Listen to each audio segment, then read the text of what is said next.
ada apa namanya kartu pengawasan. Klien, kemudian juga ada ada surat lepas dari apa namanya rutan.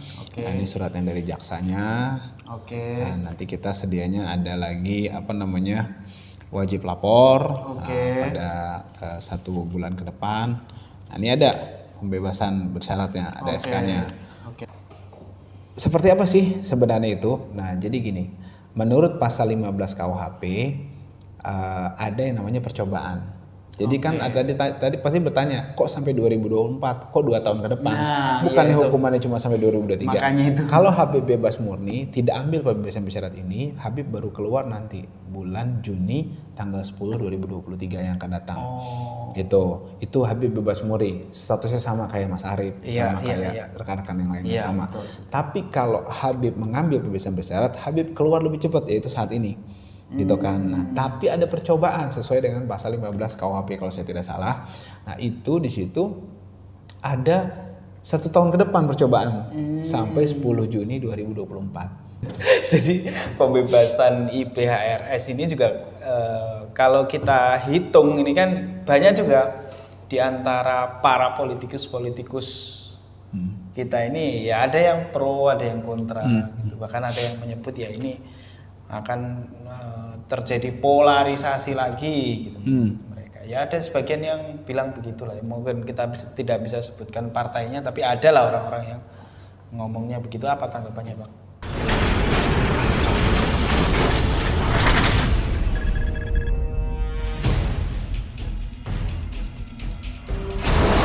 Bismillahirrahmanirrahim. Assalamualaikum warahmatullahi wabarakatuh. Assalamualaikum warahmatullahi wabarakatuh. Teman-teman semua, pemirsa para YouTuber sekalian, kita alhamdulillah pada kesempatan malam hari ini hampir tengah malam ya tapping kita ini teman-teman.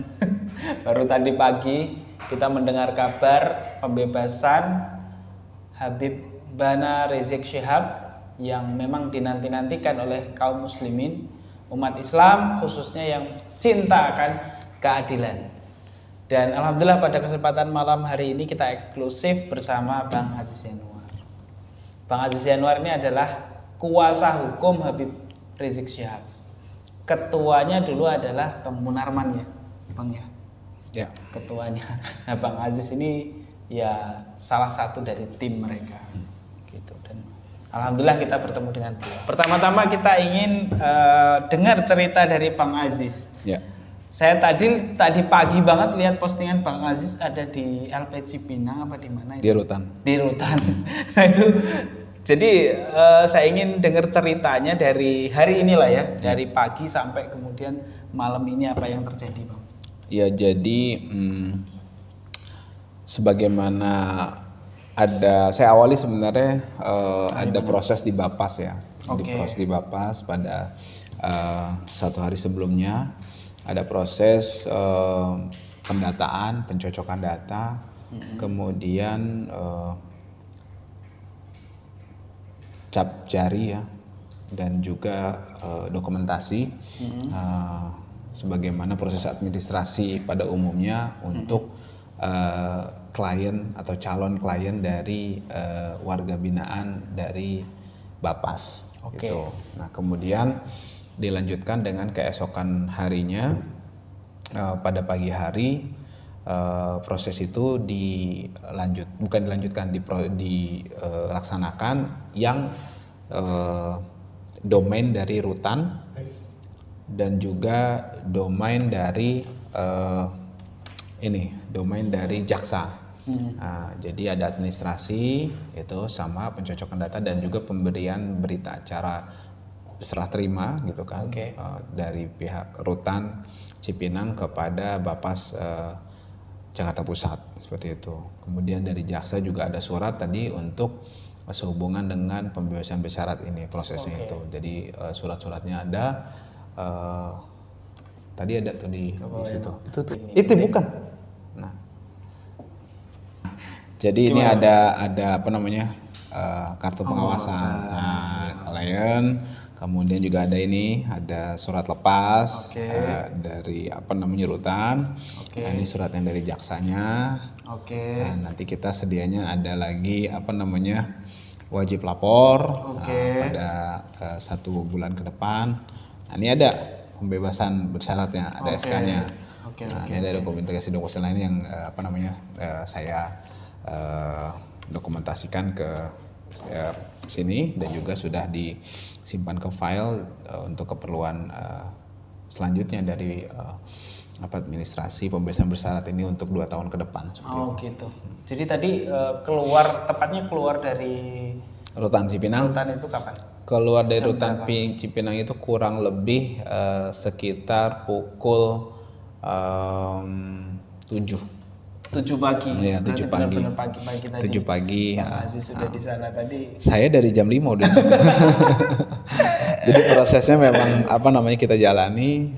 Jadi malam harinya kita di Bapas sampai sekitar pukul 11 pokoknya sekitar 10 atau 11 lah gitu. Nah, habis itu paginya jam 5 kita sudah di situ di rutan. Jam 7 kita sudah beranjak ke pulang ke kediaman beliau di Petamburan. Di Petamburan. Nah, alhamdulillah lalu ada syukuran kecil-kecilan aja tadi, makan-makan, kemudian ada sambutan dari beliau dan juga dari tim kuasa hukum seperti itu. Oke itu. Sebelum saya sampai ke Petamburan nih Bang, kita kan bukan orang hukum ya. Jadi ini Habibana Rizik Syihab ini kan pembebasan bersyarat ya. Ya. Nah, jadi apa syaratnya itu supaya jadi gini, maksud saya itu kan artinya dia tidak bebas sebebas-bebasnya, ada syaratnya. Ya. Nah, kenapa itu bisa begitu? Ya, jadi yang saya mau sampaikan begini, ini juga Gimana? perlu digarisbawahi oleh masyarakat yang cinta sama beliau, yang kangen dengan beliau, juga umat Islam khususnya.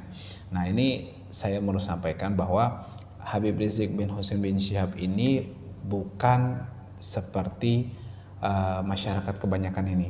Artinya dalam status hukumnya ya. Iya, Nah, betul. beliau ini klien atau warga binaan dari Bapas dalam pengawasan. Artinya hal-hal yang biasa dilakukan oleh masyarakat yang tidak masalah sebenarnya secara hukum dan administrasi bisa berpotensi ada masalah jika itu dilakukan oleh Habib Rizik Syihab.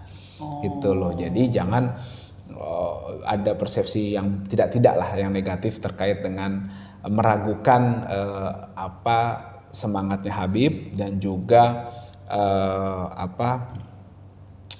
bagaimana amar ma'ruf nahi munkarnya Habib, tapi tetap kita dari tim kuasa hukum dan keluarga diskusi dengan Habib untuk menjaga supaya proses pembebasan bersyarat ini sampai nanti akhirnya 2 tahun ke depan ini berlangsung dengan kondusif, landai dan juga tidak ada permasalahan gitu. Jadi masa begitu aja, jangan begitu juga, karena kan hal yang masyarakat biasa itu tuh nggak masalah, tapi untuk beliau bisa jadi masalah gitu. Jadi perlu kita garis bawahi supaya masyarakat juga paham apa syarat-syaratnya. Nah, kita bukan domainnya sebagai tim kuasa hukum dan juga penasihat hukum, bukan domain untuk menjelaskan itu. Itu adalah domain dari Bapas Kementerian Hukum dan HAM Republik Indonesia. Kita hormati ya wewenang dan juga domain mereka untuk menjelaskan hal ini. Saya tidak mau melangkahi, tapi yang jelas kita punya rambu-rambunya yang saya tidak bisa sampaikan di sini karena itu tadi domain dari Kementerian Hukum dan HAM Republik Indonesia, CQ Bapas Jakarta Pusat. Nah, yang jelas tadi saya sampaikan artinya frame-nya itu adalah berbeda dengan masyarakat biasa. Jadi kalau misalnya, kalau misalnya Mas Arif misalnya melakukan suatu hal nggak masalah, untuk Habib bisa jadi masalah. Bukan karena figur beliau, tapi karena status beliau sebagai klien atau warga binaan dari Bapas. Itu perlu dimengerti juga seperti itu. Itu sebenarnya. Apakah Bapas akan menjelaskan berkaitan dengan IP ini atau enggak kira-kira? Saya nggak tahu, tapi yang jelas itu domain mereka dan saya nggak mau melampaui itu. Kita bagian tupoksi masing-masing aja seperti itu. Jadi saya hanya menjelaskan ini bagian dari wewenang mereka. Masa saya nerangin juga kan nggak elok juga seperti itu. Iya. Jadi status ini Bang, kita masih lanjut bisa ini Bang, penuh tetap bisa lanjut. Nah, jadi berikutnya beliau ini kan pembebasan bersyarat ya. Jadi kalau pembebasan bersyarat itu kalau tidak salah itu kan 2/3 ya apa gimana? Jadi gini. Syaratnya itu. Ya, gimana? jadi gini. Habib Rizik ini terhitung sejak Agustus ya. Agustus 2021. Oke. Nah, itu sudah selesai menjalani yang kerumunan Petamburan. Oke. Nah, tinggal yang swab yang rumah sakit Umi, yang soal rumah sakit Umi. Iya, Nah, iya. dari Agustus itu mulai itu prosesnya. Dari situ Habib dapat remisi. Remisi apa? Remisi 17 Agustus kemerdekaan maksudnya. Itu satu. Kemudian 2 kali remisi hari raya. Nah, itu sudah dihitung, dapatlah tanggal 20 Juli 2022 sekarang ya, bertepatan dengan 21 Zulhijjah 1443 Hijriah. Seperti itu. Nah, itu memenuhi syarat untuk mengajukan pembebasan bersyarat. Dari segi waktu memenuhi, dari segi term condition lainnya juga memenuhi. Nah, seperti apa sih sebenarnya itu? Nah, jadi gini, menurut pasal 15 KUHP ada yang namanya percobaan. Jadi kan tadi pasti bertanya, kok sampai 2024? Kok 2 tahun ke depan? Bukannya hukumannya cuma sampai 2023? Makanya itu. Kalau Habib bebas murni, tidak ambil pembebasan bersyarat ini, Habib baru keluar nanti bulan Juni tanggal 10 2023 yang akan datang. Itu Habib bebas murni, statusnya sama kayak Mas Arif, sama kayak rekan-rekan yang lainnya sama. Betul. Tapi kalau Habib mengambil pembebasan bersyarat, Habib keluar lebih cepat, yaitu saat ini. Gitu kan. Nah, tapi ada percobaan sesuai dengan pasal 15 KUHP kalau saya tidak salah. Nah, itu di situ ada 1 tahun ke depan percobaan sampai 10 Juni 2024. Itu bagian konsekuensi dari undang-undang seperti itu. Jadi namanya percobaan. Kalau detail apa sih percobaan itu? Ya, konkretnya seperti itu. Iya. Gitu. Jadi harusnya kalau murni 2023 karena beliau mengambil fasilitas pembebasan bersyarat ini, maka murni seperti kita yang bebas merdeka ya 2024. 2023 ditambah percobaan 1 tahun. Seperti itu. Oke, selanjutnya kita masuk ke Petamburan tadi Pak. Sebelum ini kan udah selesai lapas lah ya, sudah dijelaskan tadi. Sekarang kita masuk ke Petamburan. Tadi sempat ada apalah ya. Kita ngelihat ada beberapa video, ada foto-foto juga, jadi ada beberapa lah. Jadi apa yang terjadi tadi di Petamburan, Bang? Karena saya lihat di berita-berita juga nggak ada yang meliput di sana, Bang. Ya, jadi kita tiba di Petamburan, nggak begitu ramai juga, alhamdulillah. Terus kita masuk, di situ ada salam-salaman, silaturahmi lah begitu kan. Keluarga juga kan yang jauh-jauh juga ada yang datang seperti itu kan. Juga ada kolega kita temu kangen lah seperti itu. Kemudian tim kuasa hukum juga ada beberapa, ada yang hadir. Kemudian senior-senior saya dari advokat juga banyak yang hadir beberapa. Nah, kemudian tuan-tuan guru, habaib, masyaikh, asatis banyak juga yang hadir. Yang memang memiliki keluangan dan ada kesempatan hadir dan hadir. Kemudian ngobrol-ngobrol, ada makan, minum, kemudian ada penjelasan resmi dari Habib dan dari tim kuasa hukum yang kita sudah sama-sama lihat tadi. Setelah itu sudah beliau bercengkrama dengan keluarga, istirahat seperti itu. Ada hal-hal penting yang disampaikan oleh IP tadi? Iya. Yang Abang tangkap. Iya. Atau hanya ngobrol biasa, bercengkrama biasa dengan cengkrama biasa aja sih, cengkrama biasa aja dan pada prinsipnya kami sangat bersyukur alhamdulillah gitu kan akhirnya beliau bisa menghirup udara bebas ya. Meskipun tidak bukan sebebas Semprati, sebebas Mas Arif gitu kan karena masih ada proses pembebasan bersyarat akan tetapi kita tetap patut bersyukuri dan juga saya pada kesempatan ini lagi-lagi tidak bosan-bosannya mengapresiasi, mengucapkan banyak terima kasih kepada seluruh pihak yang telah membantu Habib, membantu keluarga dan membantu kami tim kuasa hukum untuk proses ini gitu kan. Jadi baik itu dari Kementerian Hukum dan HAM, dari Rutan Cipinang, dari Bapas Jakarta Pusat, kemudian pihak kejaksaan, terutama sekali juga Pak Kapolri, Bapak Kabak, ya Pak Kabak Tahti, Bareskrim, Rutan Bareskrim Mabes Polri, kemudian Pak Karutan, dan juga seluruh staf dan jajaran di Mabes di Rutan ya. Kami sangat bersyukur dan mengucapkan terima kasih. Kemudian mengapresiasi setinggi-tingginya juga ada pihak kejaksaan yang juga turut membantu lah gitu kan dalam proses ini. Kemudian juga banyak pihak ya, senior-senior saya dari advokasi dan juga para ahli hukum yang sudah all out bantu kita. Doa juga dari masyarakat umum, dari teman-teman pencinta Habib Rizik dan keadilan, penegakan hukum yang berkeadilan. Juga tim kuasa hukum, rekan-rekan kami, senior-senior kami, ada Pak Haji Munarman beserta keluarganya, dan juga senior-senior lah, ada Pak Ari, Pak Sugito, dan semua pihak, Pak Mihdan, saya nggak bisa sebutkan semua satu persatu. Kemudian juga seluruh pihak ya yang tanpa terkecuali yang sudah berkontribusi maksimal untuk membantu Habib, dan kami mengucapkan jazakumullah khairul jaza, dan semoga Allah membalas semua kebaikan di dunia akhirat. Amin, amin, amin. Terus kemudian kita masuk ke ini, ke ranah politik ya. Gak apa-apa kan ya? Gak apa-apa.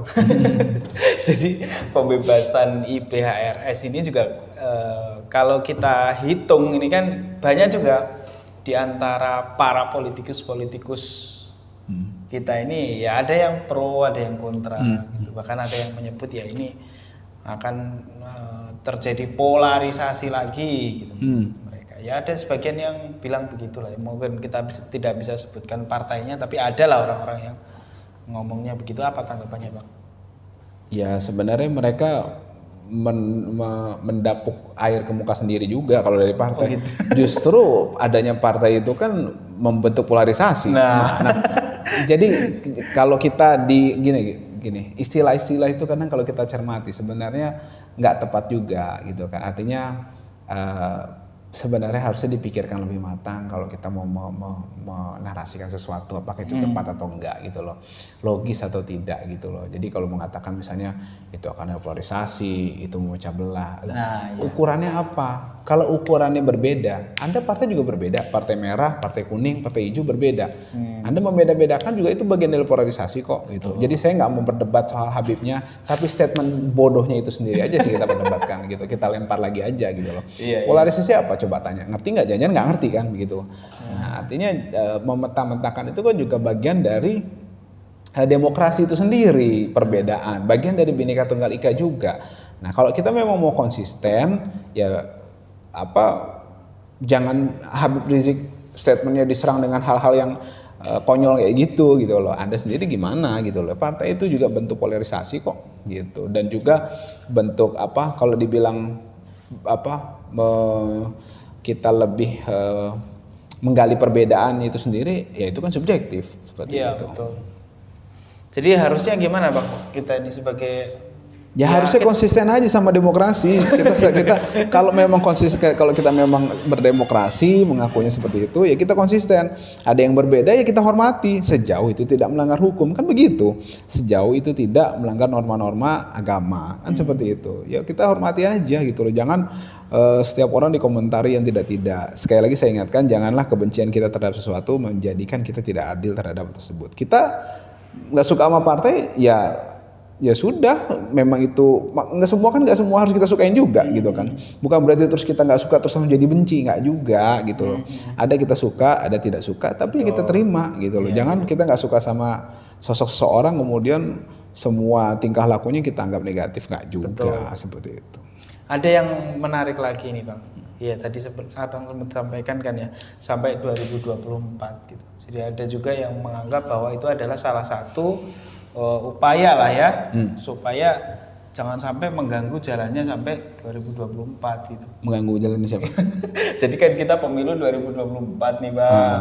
Kalau kemudian IB murni bebas, ya jadi nanti bisa mengganggu stabilisasi para politikus ini gitu loh Bang.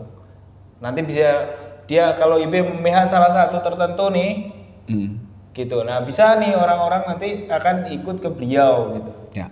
Nah kalau sampai 2024 kalau misalnya Iping lakukan kesalahan kan bisa diambil lagi gitu loh maksudnya.